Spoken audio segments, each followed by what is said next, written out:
Hey there! In the previous part, we looked into some of the basic instructions of structured text programming.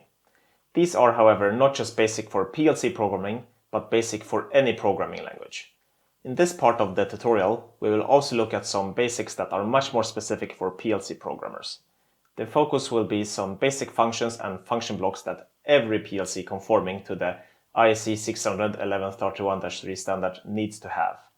There are several functions that all PLCs must support. And for this tutorial, I've selected a few ones that I think everyone should know about. The simple reason for this is that you will use this often when you develop PLC software, because of the nature of the systems that PLCs control. The nice thing about learning these is that because they are so basic, they are available in all PLC programming environments, not just Codesys or TWinCAT 3. This means that all code that uses them is highly portable. The functions that will be covered are TON, timer on delay, TOFF, timer off delay, RTRIG, detection of rising edge, FTRIG, detection of falling edge, and concat, concatenate two strings. It should be pointed out that there are many more string functions than the concat function. The concat is, however, the one that I've used the most. We actually even used it in the previous part of this tutorial, so I think it makes sense to give it a proper introduction. In the next part of this tutorial, we will look into some additional functions that you will most likely use during your PLC software career. The first function block that we will talk about is TON, short for timer on delay. The TON function block turns an output on after a delay. It can be used when you, for example, want something to happen during a period of time or wait a period of time before applying an action. The input PT is the time of the delay. I will now explain the rest of the inputs and outputs by showing an example. First we have IN, which we use to start the timer with a rising edge. We also use the input to reset the timer with a falling edge. Next we have ET, which stands for elapsed time, and that displays the amount of time since the start of the timer. Finally we have the output Q, which is set to true after the timer has elapsed ET amount of time. Let's assume we have just instantiated a TON with the input PT set to some time. In the beginning, if IN is low, Q will be low and ET will be 0 time. As soon as IN is set with a rising edge, the time ET will start to increase up to the time PT. At the point that the time reaches the time PT, the output Q will go high. Q will remain high until we reset the function block. This is done by setting IN to low, which is done here. We again start the timer with a rising edge of IN. If we set IN to low before ET has reached the time PT, then Q will never go high and the timer is reset. We can again start the time by a rising edge trigger. And now if the time ET elapses to PT, the output Q will go high again. The function block is instantiated in the variable declaration with TON. In this example, I set the PT to 3 seconds. The resolution on the standard TON is 1 millisecond. To use the function block, simply call it with a boolean to start or reset the timer.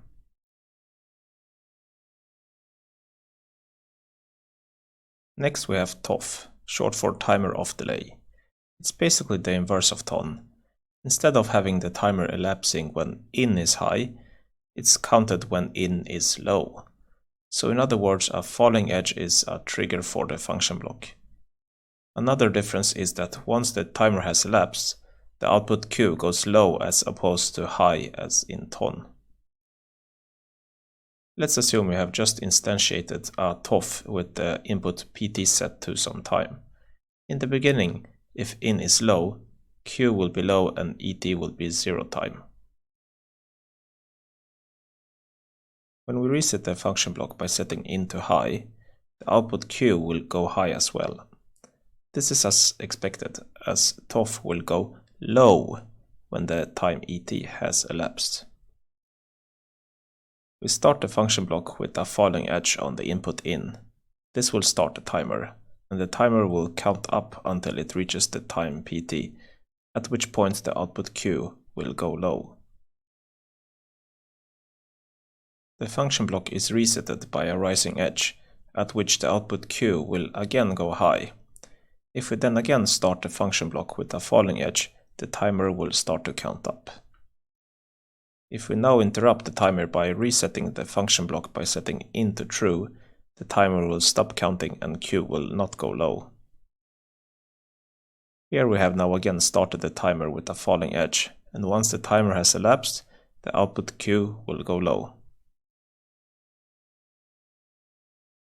The function block is instantiated in the variable declaration with toff. In this example, I set the time pt to 3 seconds. The resolution on the standard toff is 1 millisecond. To use the function block, simply call it with a boolean to start or reset the timer. Okay, it's time to do a little bit of programming. What I've done here is that I've simply created a whole new Twinkle project for this. So I just created a Twinkle project and called it Twinkle Standard. The important thing is that everything that we will demonstrate today will be stuff that's in the TC2 standard library. So you need a reference to that. When you create a project, a new Twinkle project, you generally always get a reference to these 3 libraries automatically.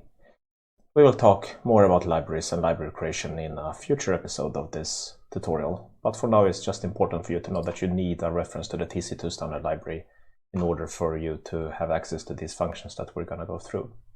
So we start with the timer on delay, and the way we do it is that we simply declare it ton. And a trick that I can recommend you here is that, so ton has 2 inputs, right? One is the, right, I think it's 2 inputs, let's see. That's at least what I just told you, I think. Yeah, the trigger and the time. And normally you can assign this when you actually call the timer on, but you can also assign the values immediately in the declaration. So one of the values where it makes sense to do this is the time, because the time is not going to change. I mean, you might want to change the time during runtime, but if you don't have that need, you can just declare it in the declaration part. And the way you do it is that you can do like this, and then you can assign a start value from the beginning already in the declaration, so you don't need to assign that when you later on actually call the function block. So time here is such a thing where it makes total sense. So we can do it like this and just set a time. So the time, the pt is just is of the data type time. So we can just assign it 10 seconds. And that's it. So then when we call the function block, we don't need to assign pt here, because that's already done. So let's just simply call it. First, we just create a boolean variable to use as an input. So we just call this b. This is a boolean, boo, and the input, the in, will be this is a boolean. And it's that simple. This is how easy it is. And this boolean could in real life be something else. It could be a push of a button, or maybe it's a command to please run a motor. It could be anything that you want to do a time measurement of. But here it's just a boolean that we can do an online write-off to see the behavior of the timer. Let's log in. And now when we run this is executed, nothing happens with the timer, because the timer needs to have the trigger. And the trigger is the input signal, which is, this is a boolean. So once we assign this to true, then the timer is going to start to count up. And eventually we'll get the output signal Q true once the timer has elapsed. I mean, this is kind of nice here as well, because if you go to comments here, you can actually see all of this described. So Beckhoff has done this for most of their libraries and also their function blocks and functions, that there's always a little bit of documentation in the code, so you don't need to go to the website to see this. You can see this online, which is quite a neat feature. So if you run this now, nothing happens. But if I assign this is a boolean to true and write the value, then the timer is going to start counting up. Here we can see it's going up. Q is false, but once we reach 10 seconds, it gets true, right? So now we know it's been 10 seconds. The way we reset it is that we assign this is a boolean to false. Everything is resetted, and then we can start it again by assigning it true. And I will show you that if we set this value to false while the timer is running, then the timer will be stopped. So if we assign this to true, the timer is running. We now assign it to false. You see, Q never got true. So this is very, very simple. Okay, I will continue now with the TOF. So I'll simply just rename this to TOF here. We keep the same time, 10 seconds.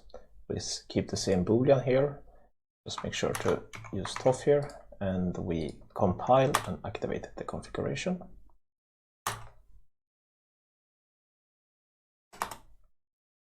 So this behaves a little bit different because here it starts to count when we go low, right? So when the trigger is low, not high. So it's slightly different. So if we start this, we'll see that if we set this one to true, then Q goes high. The way it's interesting to use this one is once you go to low, because it's basically counting the time where the input signal is false, and that's when the timer will activate. And the output signal that we're interested in is the opposite of true, so it's when the signal goes to false instead. So it's basically the time delay of the signal being low.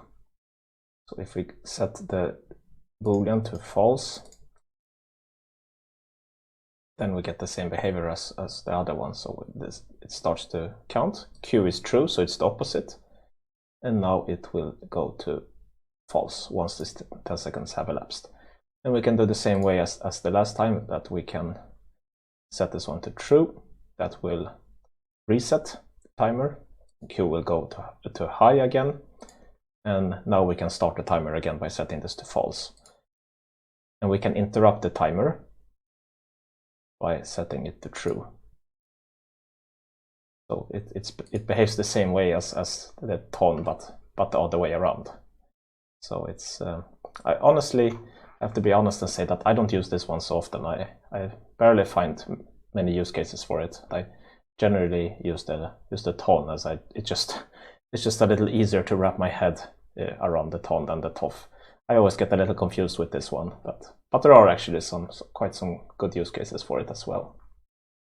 Okay, so what I'm going to show you is a use case for when you would want to use a timer. I mean, there's many use cases for why you would want to use a timer, but this is just one of them. And what I've done here is that I've developed a very simple human-machine interface using the Beckhoff HMI. The Beckhoff HMI, by the way, is something I will not go through on this tutorial. I might create a Beckhoff HMI tutorial in the future if I get enough YouTube subscribers, maybe. Yeah, that might be a good goal. Anyway, so that's an HMI. So what I've done is that this button, if you click on it, then this boolean becomes true. Let's imagine that this PLC is controlling, our PLC software is controlling a motor, right? So if you click this button, then we assign move motor to the operator click, to the click of the button. So whenever the operator is pushing down this button, then we should move a motor. So that's what we've implemented here. So if we log in and we press this button, then the operator button click becomes true, and therefore also the move motor. Okay, we release it, then it becomes false. We click on it, it's true. Now, imagine that this is actually controlling a real physical motor, and we press this button, and for some reason, the HMI, something with HMI, we get an error, and the HMI crashes, or this HMI might be somewhere else, and I mean, there's many reasons why this could crash, and this button is stuck in true. Then the motor will just continue to run indefinitely until we manage to get the HMI up and running again, in case where we might reconnect and actually disable this click again. So in this case, we want to design our system that it should be able to tolerate this and be able to handle this in a good way. And one way to do it, there's several ways to do it, but one way to do it is to handle it through timers. So we can simply say that if you press the button, then the motor should always at maximum be moving 10 seconds or 5 seconds. And if you want to run the motor again, you have to press down the button again after 5 or 10 seconds. So this is just a way to guarantee that if something crashes, if something weird happens, then the motor will never run more than 5 or 10 seconds. The way we do this is simply using a timer. The button will trigger the timer to start, and then we make sure that the motor is running maximum the timer amount of time. So if you set it to 5 seconds, if you press the button down, then it will maximum go for 5 seconds. Then we need depress the button and press it again to run it for 5 more seconds. So to do this, we need a ton. And let's say it's 5 seconds is the maximum amount of time that you can run the motor. So the way you want to do this is that the move motor now should not be based on the operator button click, right? So we can ignore this. What we're going to do now instead is that we want to start the timer when the operator button click is pressed.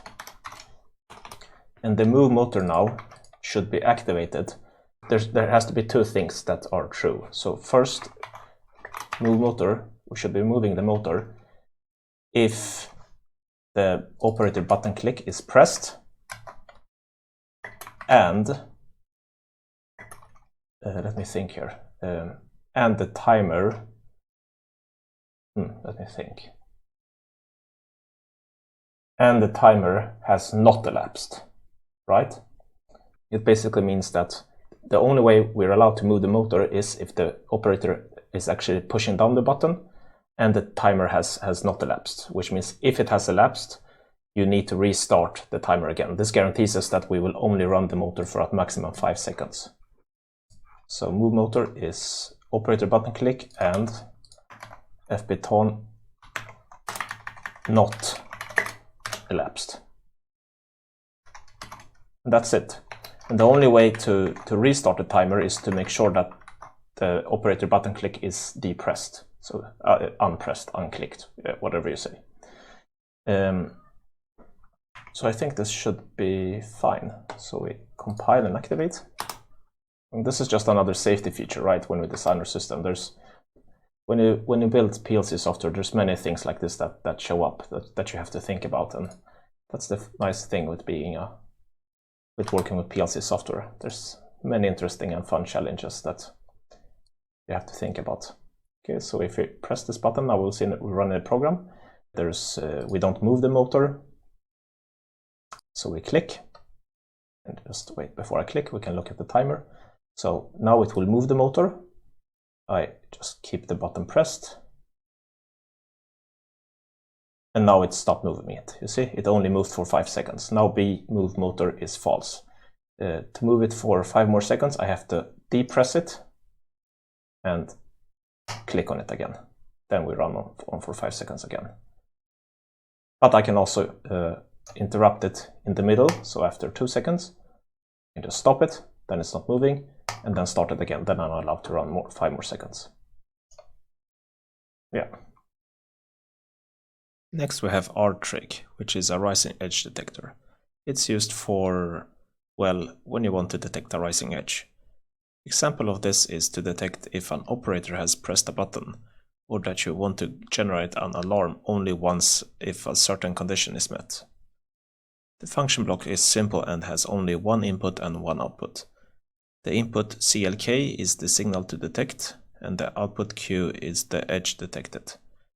Each time the function block is called, Q will return false until CLK has been false, followed by a rising edge. In other words, the value true. Let us look at an example. We'll start with the input signal CLK set to low. The output Q will be low as well. As soon as we set the input signal, that is the trigger, to high, the output Q will go high, and keep high only in the current PLC cycle. Only by retriggering the input signal that is setting the input CLK to low and then to high, we get a high output signal again. In other words, this is simply a detection of a high signal.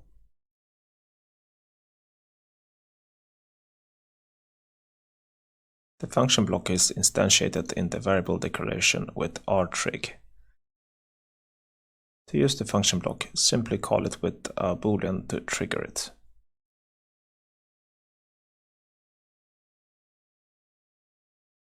Next we have ftrig, which works as rtrig but detects a falling edge instead of rising edge. Just as rtrig, the function block has only one input and one output.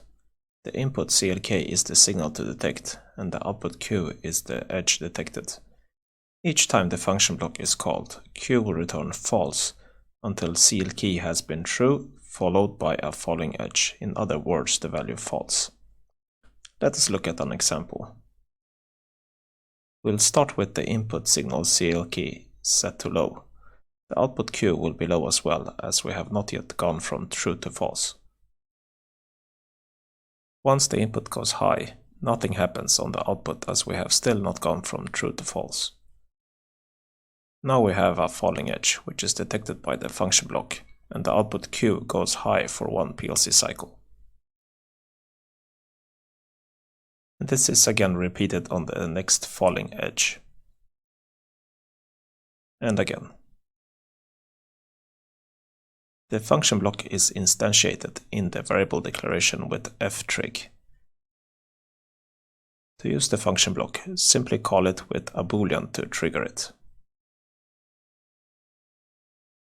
Okay, it's time to show the triggers, and that's not gonna take so long time because they're really simple.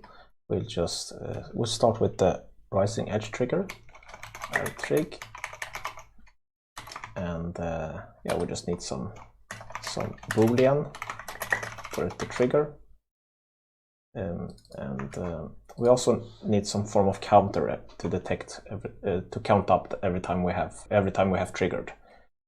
Because the trigger goes, it's just one cycle, so it goes really fast. You're not going to be able to see the output trigger. So we can just call it trigger counter.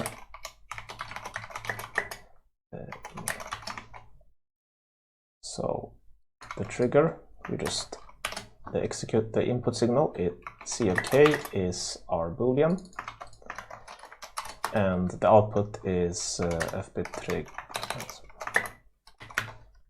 Okay, so this is gonna get high when the boolean goes high. So we simply check if this goes true, then we increase the counter. So simply every time this becomes true, then this will go high in that current cycle where this is triggered, and then we'll increase the number by 1. So we run this.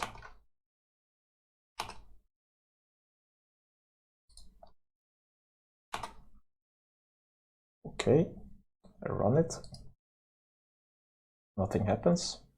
If I set the boolean, the input boolean, the CLK signal, to true, then you saw the output got high, the edge detection got high. But it goes so fast, so it goes so fast so you can't see it. We'll re-trigger, and the way we have to re-trigger is that we have to go back to false again on the input signal. And then the input signal has to go high again, then we're gonna re-trigger. You saw it went so fast so that we actually never saw this one go to true. Then we can do it just one more time. Re-trigger. It's a very simple function, but it's extremely useful. And for good measure, let's just also do a falling edge trigger. So let's just copy this stuff.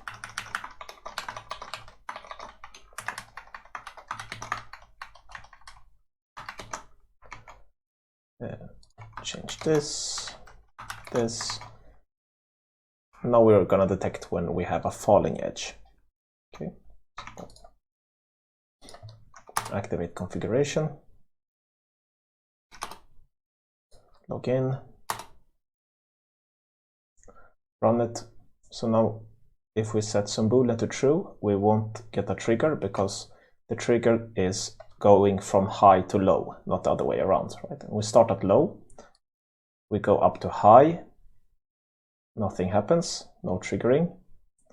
Now when the input, that is the CLK signal, goes from true to false, then it's incremented by 1. Super simple. Okay, I will also show a use case for when you want to use a trigger in real life. So again, this is just one example. There could be many of them. There are many other examples. I will just show one. And again, what I'm going to use here is a very simple HMI with just one button. And when this button is pressed, then an event is triggered, right? And this could be other things. It doesn't have to be a button. Just imagine something else, like a temperature sensor. If you reach a critical level, then you might want to raise an event if a certain temperature is reached. Or if a certain position is reached based on some access, you might want to raise an event. Here I'm just going to simply press a button. And when this button is pressed, I'm just going to print a message to the event here down in the error list just to simulate that the event has been created. And we do this by using this ADS log string, which I've been talking about previously in an earlier part of this tutorial.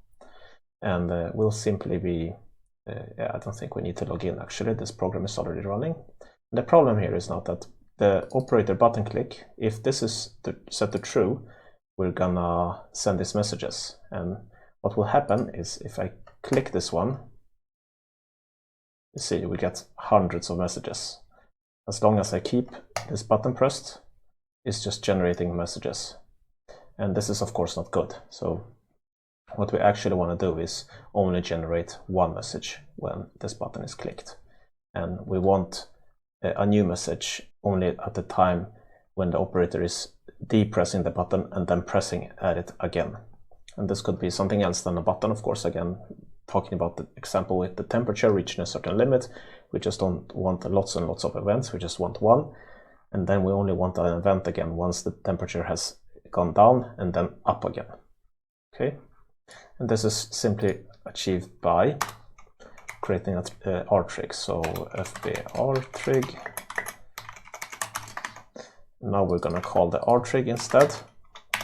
And the signal to detect is the operator button click, because that's the action that we want to detect.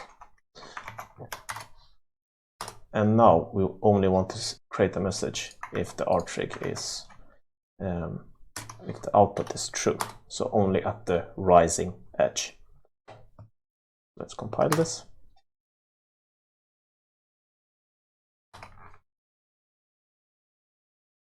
Okay, now I'll hold down the button.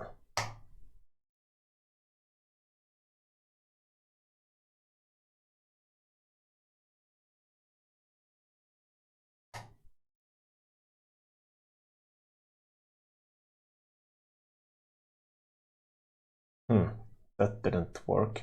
Ah, I forgot to start the program, of course. Okay, let's try again.